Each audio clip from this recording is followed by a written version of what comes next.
दोस्तों, जैसा कि आजकल आप लोग देख ही रहे हैं, मौसम का कोई भी भरोसा नहीं है। सर्दी में गर्मी और गर्मी में बरसात होने लगी है और जैसे ही मौसम बदलता है, खांसी और सर्दी हमें अपनी जकड़ में ले लेती है।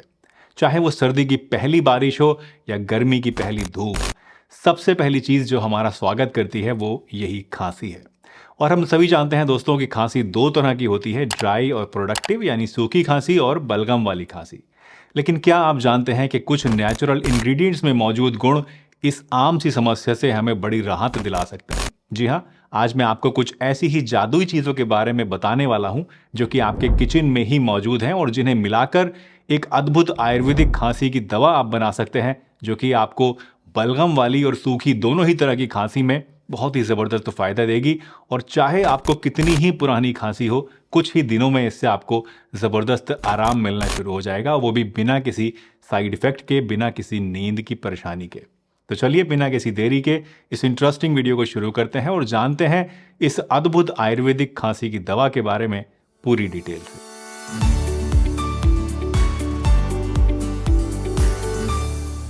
दोस्तों, आयुर्वेद के अकॉर्डिंग खांसी और सर्दी कफ दोष के बढ़ने की वजह से होते हैं और इसीलिए खांसी के इलाज के लिए आयुर्वेद में हम उन नेचुरल इंग्रेडिएंट्स का उपयोग करते हैं जो कफ को बैलेंस कर सकें। लेकिन इसके लिए हमें किसी लैब या फैंसी दवाइयों की ज़रूरत नहीं है। अपनी रसोई में आप देखिए, आपको वहीं वो सभी चीज़ें मिल जाएंगी जो कि आपकी इस प्रॉब्लम को जड़ से ठीक कर सकती हैं। वैसे इन इंग्रेडिएंट्स के बारे में जानने से पहले आइए बात करते हैं खांसी की। खांसी दोस्तों अपने आप में कोई बीमारी नहीं है, ये एक सिम्टम है या आप कह सकते हैं एक अलार्म सिस्टम है। जी हाँ, खांसी दरअसल हमें बताती है कि हमारे रेस्पिरेटरी ट्रैक्ट में, हमारे फेफड़ों के अंदर कोई अनचाहा मेहमान घुस आया है। और ये मेहमान बैक्टीरिया, वायरस, पॉलन, धूल, पॉल्यूशन कुछ भी हो सकता है। एक रिसर्च जो कि द लांसेट में छपी है दोस्तों, उसने बताया कि खांसी हमारे फेफड़ों को इन्फेक्शन और वहाँ जमा हुए बाहरी कणों से मुक्त कराने में मदद करती है, वहाँ से उसे क्लियर करने में मदद करती है। और इसीलिए दोस्तों, खांसी हमेशा आपकी दुश्मन नहीं होती। कभी कभी ये हमारे शरीर की ढाल की तरह भी होती है जो हमें बचाने का काम करती है। वैसे अब आप ये भी कह सकते हैं कि अगर खांसी अच्छी है तो आखिर इसको ठीक करने की ज़रूरत क्या है, दवाई लेने की ज़रूरत क्या है?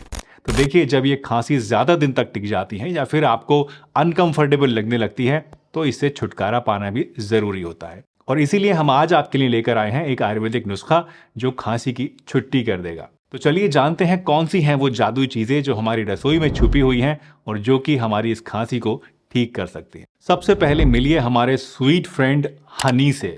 जी नहीं, ये योयो हनी सिंह नहीं, शहद की बात मैं कर रहा हूँ दोस्तों। हनी दोस्तों सिर्फ मीठा ही नहीं होता है, बल्कि एक powerful cough suppressant, throat soothing agent और हीलर भी होता है। जब आप हनी को खाते हैं तो ये गले के चारों तरफ एक कोटिंग कर लेता है और इरिटेटेड कफ सेंटर्स को रिलैक्स करने का काम करता है, जिससे इरिटेट करने वाली जो सूखी खांसी होती है वो कम होने लगती है। दूसरा इंग्रेडिएंट है दोस्तों अदरक। अदरक न सिर्फ इम्यूनिटी को बूस्ट करता है आपकी, बल्कि एक नेचुरल एक्सपेक्टोरेंट और एंटी इन्फ्लेमेटरी एजेंट भी होता है जो गले को आराम देता है, इन्फ्लेमेशन को दूर करता है और बैक्टीरिया और वायरस को भी किल करने का काम करता है। हमारा तीसरा इंग्रेडिएंट है हल्दी यानी टर्मरिक, जिसे हम घर का डॉक्टर भी कह सकते हैं। इसके अंदर एंटीसेप्टिक और एंटी इन्फ्लेमेटरी गुण होते हैं और बैक्टीरिया और वायरस से लड़ने में भी ये मदद करती है।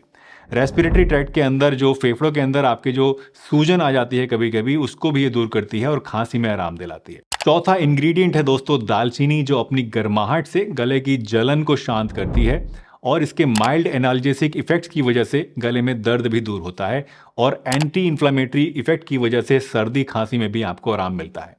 दालचीनी के अलावा काली मिर्च, बड़ी इलायची के बीज, मुलेठी और लौंग भी इसमें हमें लेनी है। और ये सभी वो चीज़ें हैं दोस्तों जो कि रेस्पिरेटरी हेल्थ को सपोर्ट करती हैं, फेफड़ों को मजबूत बनाती हैं, गले को सूद करती हैं और इरिटेशन कम करके खांसी को दूर करती है और बलगम को भी बाहर निकालती हैं, एक्सपेक्टोरेंट भी होती हैं। तो ये है दोस्तों हमारे वो सुपर स्टार इंग्रेडिएंट्स जो कि हमारी इस खास खांसी के नुस्खे में जादू का काम करेंगे। लेकिन ये जादू तब तक काम नहीं करेगा जब तक इन्हें आप सही तरीके से मिक्स नहीं करेंगे, सही तरीके से बनाएंगे नहीं। तो चलिए अगले सेक्शन में जानते हैं कि इन सबको मिलाकर हम अपनी असरदार और ख़ास खांसी के इस नुस्खे को कैसे बनाएंगे। लेकिन उससे पहले दोस्तों, अगर चैनल पर नए हैं और अभी तक सब्सक्राइब नहीं किया है तो वीडियो पॉज करके अभी फौरन सब्सक्राइब वाला बटन दबाइए। और ये वीडियो अगर अच्छी लग रही है, कुछ नया इससे सीख रहे हैं, तो वीडियो को लाइक भी कर दीजिए। और क्या कमेंट्स हैं आपके, क्या थॉट्स हैं, वो नीचे कमेंट सेक्शन में भी मुझे ज़रूर बताइए। आप लोगों के इन इंटरेक्शंस की वजह से हमारी वीडियोस की रीच बढ़ती है और हम ज़्यादा लोगों तक पहुंच पाते हैं। तो इस मिशन में हमारा साथ दीजिए और हमें लाइक, सब्सक्राइब, शेयर ज़रूर करते रहा कीजिए। इस नुस्खे को बनाने के लिए सबसे पहले जान लीजिए कि हमारी क्या क्या चीज़ हमें किस किस क्वांटिटी में लेनी है। तो आपको 1 कप खालिस शहद लेना है दोस्तों। 2 टेबलस्पून आपको सौंठ पिसी हुई लेनी है। सौंठ बेसिकली दोस्तों सूखा हुआ अदरक ही होता है, तो कंफ्यूज मत कीजिएगा, दोनों एक ही चीज़ है, कोई खास अंतर दोनों में नहीं होता है। तो सौंठ का पाउडर आपको लेना है। इसके अलावा आपको लेना है 1 टीस्पून टर्मरिक पाउडर। यहाँ पे ये ध्यान रखिए कि हल्दी आपको जो है बाजार से पिसी हुई नहीं लेनी है, बल्कि अच्छी क्वालिटी की साबुत हल्दी लेके उसको खुद ही आपको पीस के पाउडर बनाना है और उसको यूज़ करना है। इसके अलावा आपको लेना है 1 टीस्पून दालचीनी पाउडर, आधा टीस्पून आपको लेनी है पिसी हुई काली मिर्च, 1 टीस्पून पिसी हुई बड़ी इलायची के बीज, 1 टीस्पून मुलेठी पाउडर और 1/4 टीस्पून पिसी हुई लौंग। अब इन सभी सूखी हुई चीज़ों को दोस्तों, जो पाउडर की फॉर्म में आपने ली हैं, इनको एक बर्तन में डालिए और अच्छी तरीके से आपस में मिला लीजिए। और इसके ऊपर से आप थोड़ा थोड़ा करके शहद डालते रहिए और इसको अच्छी तरीके से आपस में मिलाते रहिए। अगर आपको लगे कि जो फाइनल पेस्ट आपका बना है ज़्यादा ही थिक हो रहा है, सूखा सूखा सा लग रहा है, तो इसमें आप थोड़ा सा शहद और भी मिला सकते हैं। फाइनल नुस्खे की जो कंसिस्टेंसी है आपकी, वो कुछ कुछ ऐसी होनी चाहिए जैसे च्यवनप्राश की होती है, ना तो बहुत ज़्यादा थिक होनी चाहिए और ना बहुत ज़्यादा पतली होनी चाहिए।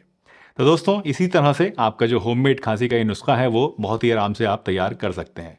लेकिन अब सवाल ये आता है कि इसका इस्तेमाल दोस्तों कैसे करना है। तो हर रोज़ दिन में सिर्फ 3 टाइम आपको 1 छोटा चम्मच ये जो पेस्ट है ये लेना है और इसके ऊपर से गुनगुना पानी आपको पी लेना है। और देखिए कि मार्केट में ओवर द काउंटर्स मिलने वाली जो खांसी की दवाइयाँ होती हैं, सिरप्स होते हैं, उनसे भी कई गुना ज़्यादा बढ़िया फ़ायदे आपको इस घरेलू नुस्खे से मिलेंगे। ये नुस्खा दोस्तों बूढ़े, जवान और बच्चे सभी लोग यूज़ कर सकते हैं, लेकिन 12 साल से छोटे बच्चों को आपको इसको नहीं देना है। और हाँ, अगर आप 14 साल से 12 साल के बच्चों के बीच में एज ग्रुप में इसको देना चाहते हैं तो डोज आप आधी कर दीजिए, सिर्फ आधा चम्मच ही इसको दें। इसके साथ ये भी याद रखिए कि हर एक चीज़ की दोस्तों एक लिमिट होती है, इसलिए एक दिन में इस पेस्ट का सेवन आपको 3 या मैक्सिमम 4 बार करना है, इससे ज़्यादा नहीं करना है। ओवरडोज से आपको बचना है, क्योंकि अच्छी से अच्छी चीज़ जो होती है दोस्तों, वो भी ज़्यादती अगर की जाए तो आपके लिए नुकसानदेह बन सकती है। दोस्तों, हर अच्छी से अच्छी चीज़ के साथ भी आपको कुछ प्रिकॉशंस लेनी ज़रूर होती हैं। इस रेमेडी को यूज़ करने से पहले भी कुछ बातों का ध्यान रखना आपको बहुत ज़रूरी है। पहली बात तो ये है कि अगर आपके घर में छोटे बच्चे हैं तो याद रखिए कि शहद खास करके 1 साल से छोटे बच्चों को कभी भी नहीं देना चाहिए। तो क्योंकि इस रेमेडी के अंदर हमने शहद भी यूज़ किया है, तो इसको लेने से क्या होता है, बोटुलिज्म की दिक्कत किसी बच्चे को हो सकती है। बोटुलिज्म एक रेयर लेकिन बहुत ही सीरियस कंडीशन होती है जिसमें बच्चों को न्यूरोलॉजिकल इश्यूज होने लगते हैं। दूसरी बात कि अगर आप प्रेग्नेंट हैं या फिर किसी भी प्रकार की मेडिकल कंडीशन आपके साथ में है, तो ऐसे में किसी भी होम रेमेडी को यूज़ करने से पहले एक बार डॉक्टर से पूछना भी बहुत ज़रूरी होता है। तीसरा, अगर आप गर्मी के मौसम में इसको यूज़ कर रहे हैं तो बहुत ही सावधानी से करें, क्योंकि इसके अंदर जितनी भी चीज़ें यूज़ करी गई हैं वो सब की सब गर्म होती हैं, और ख़ास तौर से अगर आपकी प्रकृति गर्म है तो ऐसे में इसको लेने से आपको दिक्कत हो सकती है। तो बहुत ध्यान के साथ इसको करें या फिर गर्मियों में यूज़ ना करें। लास्टली दोस्तों, अगर आपकी खांसी की दवा लेने के बावजूद, इस रेमेडी को लेने के बावजूद आपकी खांसी में कोई कमी नहीं आ रही है, तो आपको फ़ौरन अपने डॉक्टर से मिलकर अपने चेकअप्स कराने चाहिए, एक्सरे कराने चाहिए और देखना चाहिए कि खांसी की असल वजह क्या है। और लास्टली, अगर आप जो हैं वो डायबिटिक पेशेंट हैं तो ऐसे में भी आपको ये रेमेडी यूज़ नहीं करनी है, क्योंकि इसके अंदर शहद यूज़ हो रहा है और शहद डायबिटिक पेशेंट्स के लिए नुकसानदेह हो सकता है। दोस्तों, एक और बहुत कॉमन सवाल जो अक्सर इस तरह की रेमेडीज़ को जब मैं वीडियो डालता हूं तो लोग पूछते हैं, वो ये कि कितने टाइम तक आपको इस रेमेडी को इस्तेमाल करना है। तो इसका जवाब यह है कि आम तौर पे 8 से लेकर 10 दिन के अंदर करीब करीब हर तरह की खांसी में इस रेमेडी से आराम मिल जाता है। लेकिन अगर 8 से 10 दिन में भी आपको आराम नहीं मिल रहा है, खांसी बहुत ज़्यादा पुरानी है, तो ऐसे में आप इसको 15 दिन या पूरे महीने तक भी इस्तेमाल कर सकते हैं। लेकिन हाँ, अगर 1 महीने इस्तेमाल करने के बावजूद भी आपकी खांसी में आपको कोई कमी नहीं लगती है, तो ऐसे में मैं आपको रिकमेंड करूंगा कि आप एक बार अपने डॉक्टर से कंसल्ट भी ज़रूर कर लें और ये मेक श्योर कर लें कि कोई सीरियस कंडीशन अंदरूनी तौर पे आपके फेफड़ों में तो नहीं हो रही है। दोस्तों, मुझे उम्मीद है आज की ये वीडियो आपको ज़रूर पसंद आई होगी और इससे कुछ ना कुछ नया आपने ज़रूर सीखा होगा। अगर वीडियो अच्छी लगी हो तो लाइक ज़रूर कीजिएगा। चैनल पर नए हैं तो चैनल को फटाफट से अभी सब्सक्राइब भी कर लीजिए।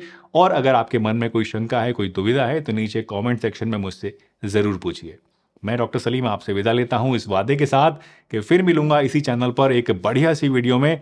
तब तक के लिए ध्यान रखिए अपना, हंसते रहिए, मुस्कुराते रहिए, रोज कुछ ना कुछ नया सीखते रहिए ताकि आप रह सकें हेल्दी हमेशा।